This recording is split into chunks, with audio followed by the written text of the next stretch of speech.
तो चलिए, बहुत बहुत स्वागत है जोरदार तरीके से। और लगातार मैं आपके सामने कुछ इंस्पायरिंग स्टोरीज लाता हूं। और आज इस कड़ी में हमारे साथ सीडीएस से जो है रिटन क्लियर बच्चा है आपके सामने, जिनके कुछ अनुभव एक्सपीरियंस आपको सुनने को मिलेंगे। और पहले किस तरीके से अपकमिंग 3 सितंबर एग्जाम सीडीएस का जो होने वाला है उसमें आप कैसे बेहतर करें, इस चीज़ की काफ़ी कुछ प्रेरणा और सीख मिलेगी आपको, जो आपको लेना भी चाहिए। और एग्जैक्टली मैं चाहूँगा इस बच्चे के लिए बहुत सारे आशीर्वाद दुआएं भी हों, क्योंकि अगले स्टेप ऑफ सक्सेस के लिए बढ़ने जा रहा है, जहाँ पे इसकी बिल्कुल जरूरत होगी कि एक अच्छी पर्सनैलिटी को ये रिप्रेजेंट करे। और यही कारवां हम यहाँ से शुरू करते हैं, बिकॉज एक मोटिवेशन, एक पॉजिटिविटी, ऑडियंस को फेस करने की क्षमता, ये सारे एटीट्यूड हम डेवलप करते हैं। उस कड़ी में ये लगातार इंटरव्यूज चल रहे हैं, तो चेकअप कि हाँ, इनका कॉन्फिडेंस लेवल क्या है, वाकई में लोगों के लिए इंस्पायरिंग है कि नहीं है। तो आज इसी कड़ी में हमारे साथ जुड़े हुए हैं पुष्पम। बहुत बहुत स्वागत है आपका। एंड जैन बच्चा, तो बेसिकली कारवां शुरू हो चुका है। तो ये सीडीएस का आपका पहला अटेम्प्ट था कि सेकंड अटेम्प्ट था? ये it was my second attempt. अच्छा, सेकंड। तो इससे पहले भी आप सितंबर वाले में अपीयर हुए थे? Yes sir. क्या हुआ सितंबर अटेम्प्ट में? Sir I think I lagged 2 to 3 marks I guess. Okay, 2 to 3 marks. Yes sir. तो बेसिकली आपने ओटीए प्रेफरेंस रखा हुआ है? Yes sir. तो ओटीए प्रेफरेंस है कि मजबूरी है? Sir actually I have given, I don't believe I have passed in mathematics this time, but I am sure if I give it next time with proper preparation I will make it for IMA as well. Very good. तो this time you are sort for the OTA? Yes sir. और obviously you clear the written examination. OTA officer training academy, I think everyone have a dream to go. Like ये अपने आप में एक अलग तरह का जो है ऑरा है, ग्रेजुएशन लेवल की एंट्री पे बात करें। And I think Indian army में सबसे ज्यादा नंबर ऑफ वैकेंसीज अगर किसी एंट्री में है तो वो ओटीए के माध्यम से आ जाती है। हाँ, तो that's a really great thing. अब क्वेश्चन ये मेरा बनता है कि सीडीएस की जर्नी कब से तैयारी की स्टार्ट हुई? लाइक 10+2 पे भी आप जैसे बताया कि पापा फौजी बैकग्राउंड से थे, तो 10+2 पे भी आपके पास ऑप्शंस रहे होंगे कि आप एनडीए ट्राई किए होंगे, कि डायरेक्ट ग्रेजुएशन में आने के बाद ये सब चीजें शुरू हुई? कैसे स्टार्ट हुआ आपका कारवां? Yes sir. So during my school days I was very much into sports, basketball. Okay. So I opted for commerce, Okay. and because PCM background children are generally not allowed to play. हाँ, क्योंकि उनके पास academics का बड़ा दबाव रहता है। Yes sir. तो 10th से ही आपने जो है कॉमर्स बैकग्राउंड किया? हाँ sir, 11th and 12th I have completed from commerce background, and then I completed BCom as commerce student are supposed to. इस दौरान आप खेल तो लगातार रहे थे? Yes sir, तो किस लेवल तक खेला आपने? Sir, I have played till nationals. Okay, till nationals. Yes sir. मतलब वो आपका वाकई में पैशन था? Yes sir, it was my passion, but life take twist. हाँ, yes sir. बहरहाल मुझे लगता है कि किसी भी मोमेंट को बुरा नहीं लेना चाहिए हमें। Life always have a next chance and positive one. हाँ, थोड़ा देश में ये दुख जरूर होता है कि बहुत काबिल लोगों को मौका नहीं मिलता है इस देश में, उनको मौका मिलता है जो वाकई में काबिल नहीं है। और इन सारे गेम्स का यही दुर्भाग्यपूर्ण आउटपुट भी है, क्योंकि अगर इंटरनेशनल लेवल पे हम देखें तो अगर हम नहीं रिप्रेजेंट कर पा रहे हैं खुद को, तो कहीं ना कहीं टैलेंट को तवज्जो नहीं मिल रही है। This is the true fact. But sir, I think this is going to help in some or the other way. हाँ, नहीं, obviously it will help in you. shaping my personality. Exactly, you'll get opportunity to play on the international level too through the Indian Army. तो बहुत सारे options आपके लिए आएंगे अगर आपने वो चीज़ की है, तो ये रास्ता सही है। ये करियर भी सिक्योर कर रहे हैं सर हम, और साथ ही साथ जो है अच्छा, एक प्रश्न यहाँ पे मेरा प्रश्न आता है कि बहुत सारी स्पोर्ट्स एंट्री भी आती हैं, जैसे आपको पता होना चाहिए कि इंडियन एयरफोर्स में भी आती हैं, इंडियन आर्मी में स्पेशली स्पोर्ट्स एंट्री आती हैं, बिल्कुल इंडियन नेवी में भी स्पोर्ट्स एंट्री आती हैं। तो कभी उन एंट्रीज के विषय में नहीं सुना आपने? समझा सर, एक्चुअली जो भी पोस्ट आती है वो कभी भी ऑफिसर लेवल के लिए सब नॉन कमीशन है। Yes sir. हाँ. सर वो एक सिपाही लेवल के लिए जनरली होती हैं जी। तो but sir I thought that I could do something better. Okay, so that's why I decided to. मैं पुष्प में एक एग्जांपल यहाँ रखूंगा। Even I am not taking that interview because PI में भी बैठे हैं, तो क्वेश्चन हो सकता है आपसे। अगर हम नीरज चोपड़ा का भी एग्जांपल लेते हैं, ठीक है ना, simply is through the non commission entry, and but वो देश के लिए आज प्राउड मोमेंट है सर। तो क्या कहना चाहिए, क्या कमीशन और नॉन कमीशन डिसाइड करता है कि आप किस ऑरा पे जा सकते हैं? No sir, that definitely not going to decide it, but sir, Neeraj, if we see his game, he is a member of individual sport. हाँ, true. So in individual sport, if you have talent, you can go. But generally, sir, team sports, you have hindrances, various hindrances in team games. So if I am allowed to share that incident, sir, I have told you earlier. हाँ, you told about it. चलो, let it go because वो एक अलग चीज हो जाती है। तो आपने ये सोचा कि हाँ, ऑब्वियसली ग्रुप गेम है, और ऑफिसर रैंक पे जाने पे ज्यादा अच्छी अपॉर्चुनिटीज और ज्यादा अच्छी फैसिलिटीज मिल सकती हैं। चलिए, बहुत बड़े Pushpam, it's a very genuine question because it will come, that's why I am given the genuine answer. This was the reason. Right.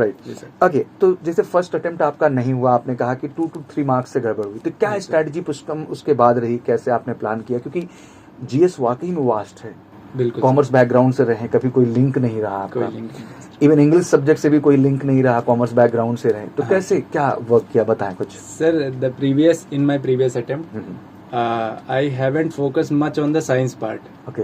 Sir, and if you have to clear exam, sir जो आपका static portion है वही आपको clear कराता है। बिल्कुल। तो sir GK में क्या रहता है कि एज वी सेट सर वो जो यूपीएससी है ना सर, वो जो रहता है अनप्रेडिक्टेबल, हम लोग unpredictable, yes sir, exactly.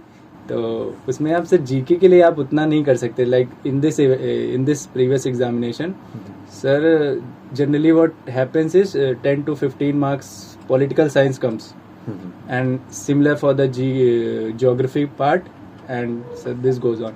But in this examination sir, polity के question generally 3 to 4 थे बस, that's all. Right. So sir, what I think took me to clear the exam was that my science portion I have worked upon it. I have read NCERT book throughout thoroughly, very thoroughly, and I believe I have corrected 18 out of 20 question in science portion. क्या बात है, वो आपको plus कर गया। Yes sir, exactly. ज्यादातर जो बच्चे सीरीज की प्रिपरेशन करते हैं, जो बीटेक बैकग्राउंड से आते हैं, उनके लिए तो प्लस फैक्टर पहले से ही रहता है, लेकिन जो आर्ट्स बैकग्राउंड के जाते हैं वो फिजिक्स का नाम सुन के, केमिस्ट्री का नाम सुन करके चिढ़ जाते हैं, तो उन्हें लगता है कि हिस्ट्री, पॉलिटी, ज्योग्राफी पे काम कर लेते हैं, करंट पे काम कर लेते हैं, साइंस को थोड़ा इग्नोर करते हैं। बट आपने बहुत सही कहा, क्योंकि जीएस का जो लेवल है वो अनप्रेडिक्टेबल है, स्पेशली हिस्ट्री, पॉलिटी, ज्योग्राफी और इकोनॉमिक्स। हिस्ट्री तो जनरली नहीं पता चलती है कहाँ से आ रही, क्या आ रही है, बट जो साइंस वाला पार्ट है सर वो अपने हाथ में, वो अपने हाथ में। ये बहुत अच्छी बात आपने पुष्पम कही, और आपके माध्यम से सभी सीरियस एस्पिरेंट को मैं कोट करना चाहूंगा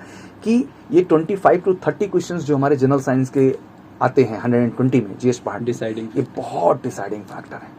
और इतना भी बड़ा स्कोर तो नहीं हो जाता, अगर आप पेपर को एनालिसिस करके ध्यान से देखो तो 120 में जो आपसे एक्सपेक्टेशन है वो केवल एक्सपेक्टेशन है कि आप 60 क्वेश्चन में ईमानदारी से कर रहे हैं, 60। तो मुझे लगता है कि आप जीएस में डन कर दिए। Yes, exactly, बाकी आपके पास इंग्लिश तो है ही स्कोर Yes, को अपने क्या करने के लिए। तो यही मेरा नंबर भी था सर, 60 आई हैव करेक्टेड। बिल्कुल, ये चीज सबको समझना बहुत जरूरी है। उसमें सोचो जनरल साइंस कितना बड़ा रोल, 1/3 रोल आपने उससे ले लिया पूरा का पूरा। पिछली बार यही गलती हुई थी सर मुझसे, उसको कवर अप नहीं किया। तो क्या स्ट्रेटजी थी जनरल साइंस, जैसे आपने कहा थ्रू आउट एनसीईआरटी 10th का 11th का आपने सब पकड़ा और उसको बिल्कुल स्टडी किया डीप लेवल पे। 11th का नहीं पढ़ा था sir honestly, 9th level 9th and 10th। हाँ, वही लेवल आता भी है टू बी वेरी ऑनेस्ट, क्योंकि फिर लेवल तो अपर हो जाता है। अच्छा, नेक्स्ट क्वेश्चन ये बन रहा था मेरे पास जहन में कि अक्सर एनसीईआरटी सभी चिल्लाते रहते हैं। जी सर। एनसीईआरटी पढ़ने का भी कोई यूनिक मेथड है कि पूरा उठा के पढ़ लेना है? सर मेरे हिसाब से अगर आपके पास टाइम है तो आपको पूरा पढ़ना चाहिए सर, इतना भी कुछ ज्यादा नहीं है। आई थिंक 4 चैप्टर केमिस्ट्री में 9th में है और 4 ही 10th में है, और इतने ही टॉपिक जो है आपके सीडीएस में है, उतने ही टॉपिक सर सीडीएस में है। Right. तो सर 4 चैप्टर हैं, 8 हो गए। और सर बायो में तो अभी मेरे ख्याल से और घटा दिया गया है, घटाए गए हैं टॉपिक। हाँ सर, तो ज्यादा है ही नहीं सर, कुल 12 या 13 चैप्टर हैं, यू जिनको कैन आप easily cover cover in it. 1 month। Okay. अच्छा, इस दौरान एक सबसे बड़ी चीज होती है कि जैसे आज की जो जनरेशन है, तैयारी बहुत वर्सटाइल चीजें हो गई हैं, यूट्यूब, डिजिटल, वर्चुअल वगैरह वगैरह वगैरह, सौ जगह।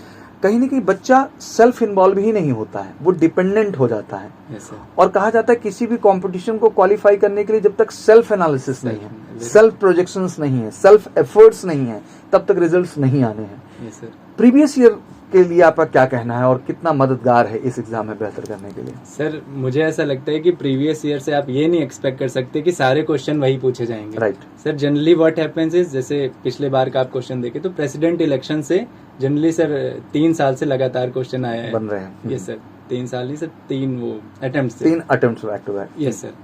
तो बट वो एक ही 2 क्वेश्चन है, तो प्रीवियस ईयर आपको बस लेवल दिखाता है कि इस लेवल का क्वेश्चन आ सकता है एग्जाम में।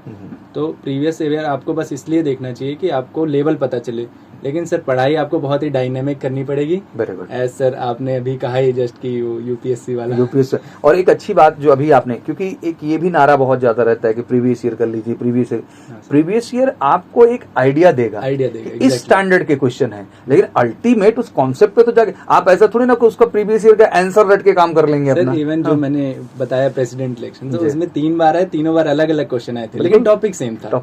तो यही मेरा बस अब उस टॉपिक को अगर आप गो थ्रू नहीं किए हैं तो आपके बस का ही नहीं होगा। एग्जैक्टली। तो ये बड़ा जरूरी है, और एक ट्रेंड एनालिसिस के आधार पे पढ़ना, सेल्फ एनालिसिस के आधार पे पढ़ना बहुत जरूरी है।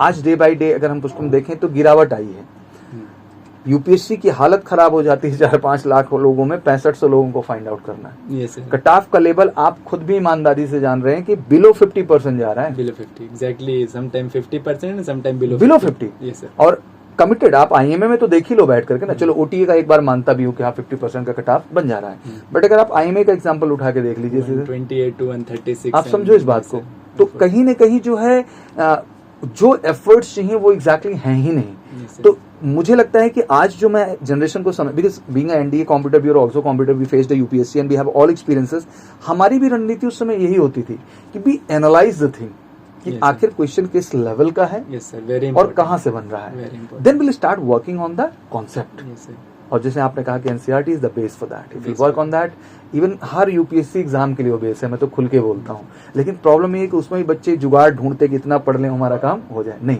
थ्रू आउट स्टडी करना पड़ेगा तभी बेहतर सर होगा। यहाँ पे मैं एक चीज ऐड करना चाहूंगा कि सर साइंस के लिए तो मेरे हिसाब से एनसीईआरटी इनफ है, जी। बट सर पॉलिटी वगैरह के लिए आपको मुझे लगता है सर थोड़ा हायर लेवल पे जाना हाँ, चाहिए। पॉलिटी एक अलग लेवल है, उसके लिए तो आपको बहुत हायर पढ़ना पड़ेगा, थोड़ा सा, हाँ सर, क्योंकि सिविल स्टैंडर्ड के एग्जाम्स हैं, तो लाजमी सी बात है यूपीएससी कंडक्ट कर रही तो हल्का क्वेश्चन भी पढ़ना है। वैसे ही आते हैं, क्वेश्चन भी CCL वैसे लेवल। आते Yes, हैं sir। जी, ये बिल्कुल सच है। एनसीईआरटी की जो कोर मदद हो पाती है वो केवल बेस बनाने के लिए है, जी, सर। बट अल्टीमेट आपको पढ़ना तो पड़ेगा ही, जनरल ठीक है। अंडरस्टैंडिंग हो जाती है सर, इजी Exactly. लैंग्वेज। कहाँ से चीजें शुरू हुई, कैसे स्टार्ट हुई, क्या बिल्कुल क्रम में, सर। वो कहानी लिंक हो जाती है हिस्ट्री वाली पूरी देखने में। चलिए बहुत बढ़िया पुष्पम, आपसे बात करके बहुत अच्छा लग रहा है मेरे को। Now it's a first time for the SSB, yes sir, AFCAT भी दिया नहीं हुआ, यस सर, तो अब आगे आप जा रहे हैं एसएसबी के लिए, जर्नी आपकी स्टार्ट हो चुकी है। Yes sir.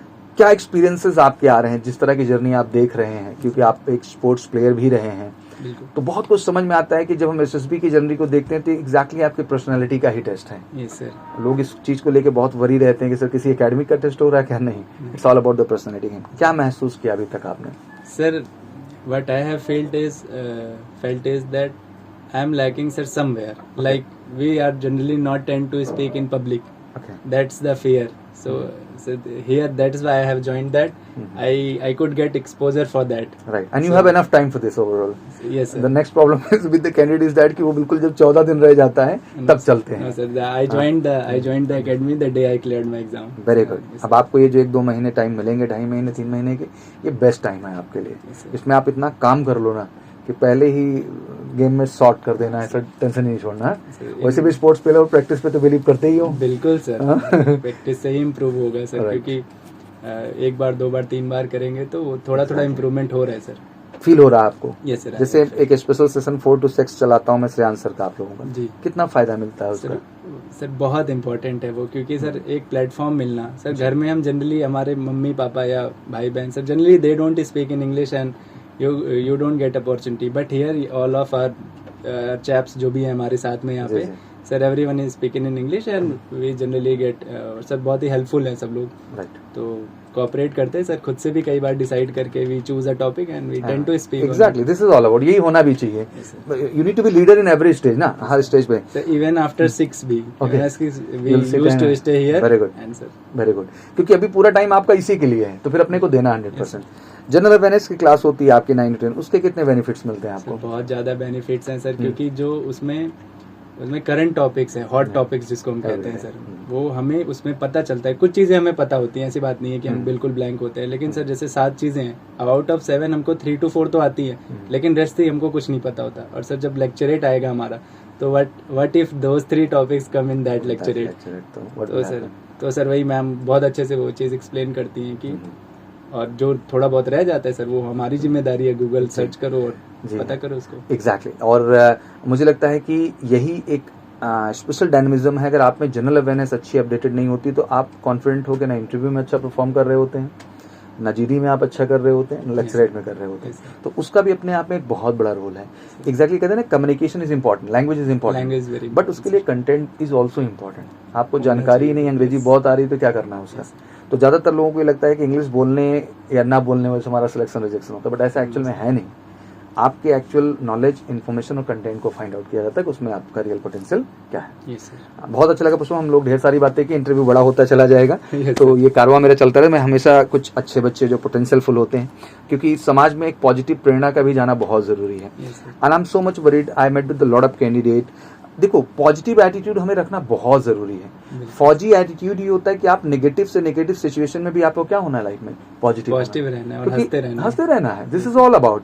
और हमें जहां तक हो सके, जितनी हो सके, लोगों को प्रेरणा, सीख, मोटिवेशन, ये फौजी रोल ही है। यही असल में ऑफिसर लाइक क्वालिटीज हैं। वो लिखी हैं 15, बट मुझे लगता है कि आपके जीवन के एक्ट जो हैं, आपके जो एक्शंस जो हैं, वो एग्जैक्टली बताते हैं कि आप फौज के लायक हैं कि नहीं। तो ये जर्नी मेंटेन रखना है। और बहुत सारे कैंडिडेट्स को देखता हूँ, इवन हम आपकी क्लास में भी जज करते हैं, जो बहुत स्ट्रेस्ड हैं बिना मतलब के। लाइफ में या तो सक्सेस हो गया तो नहीं होगी, फिर हम ट्राई करेंगे सर, इतना स्ट्रेस क्यों रहना। फौजी हमेशा एडवर्स कंडीशन में, स्ट्रेस्ड कंडीशन में, अब कहीं बम चल रहा है, गोली चल रहा है, नॉर्मल कंडीशन तो नहीं है ना, पर सोचो उसमें भी मुस्कुरा के क्या करता है उसको। सर और सबसे अच्छी बात यह है कि मतलब सीडीएस वगैरह एग्जाम में क्या होता है कि साल में 2 बार होते हैं, तो आपके पास अपॉर्चुनिटी की तो कमी नहीं है, बस फोकस होना चाहिए। बहुत सारे एग्जाम ऐसे हैं जो साल में 1 बार होते हैं, once you missed it then it's gone. हम सिविल का एग्जाम्पल ले लें, for example civil services. But sir CDS में अगर आप इम्प्रूव कर सकते हो, बस सर जैसे मेरे केस में हुआ कि first I was not able to clear, but then I improved on my weak areas and I was able to clear. And this is honestly, actually मैं यही कहना चाहता हूँ कि रिटन ने, देखो आपने अपनी काबिलियत से निकाला, तो एसएसबी भी एक काबिलियत है, एक हुनर है, एक लेवल है, जहाँ आपको खुद को ले जाना होगा और फिर आपको सक्सेस मिलेगी, उसमें कोई दो राय नहीं। और आपके हिस्से की सीट एक ही है। तो बस उसी के लिए प्रयास करते हैं and have a always strong motivation. Thank you so much. I think it's a lovely session थोड़ा लंबा होता चला जा रहा है, बहुत सारी बातें पुष्पम से हो रही मेरी। तो ऐसे ही कुछ मोटिवेशनल और इंस्पायरिंग स्टोरीज मैं आपके सामने ले आऊंगा। उद्देश्य केवल इतना है कि आप इनसे कुछ सीखिए, मेहनत करिए, इन्हें भी ढेर सारी दुआ दीजिए, ये आगे अगले स्टेज पे सफलता को तय करें, और आप सब भी इनसे कुछ सीख करके मेहनत करिए और लाइफ में सक्सेस को तय करिए, क्योंकि सीरियस एंट्री अपने आप में एक बेहतरीन एंट्री है इस देश के अंदर। और जितने भी ग्रेजुएट कैंडिडेट्स हैं, मुझे लगता है कि अगर आप में जज्बा है कि रिटन में बेहतर करके एसएसबी में बेहतर कर सकते हैं, और बड़ा सिंपल टेस्ट है, एक सिंपल एकेडमिक का टेस्ट है, एक सिंपल पर्सनालिटी का टेस्ट है, जहां एक अच्छा सही इंसान चाहिए जो वाकई में दिल से देश की सेवा करना चाहता है, अपने परिवार, माँ बाप को, सबको गर्व महसूस करना चाहता है। तो कारवां जारी रहेगा ऐसे ही कुछ सक्सेस स्टोरीज के साथ। Thank you so much, wish you good luck. जय हिंद, जय Bharat. Thank you so much sir.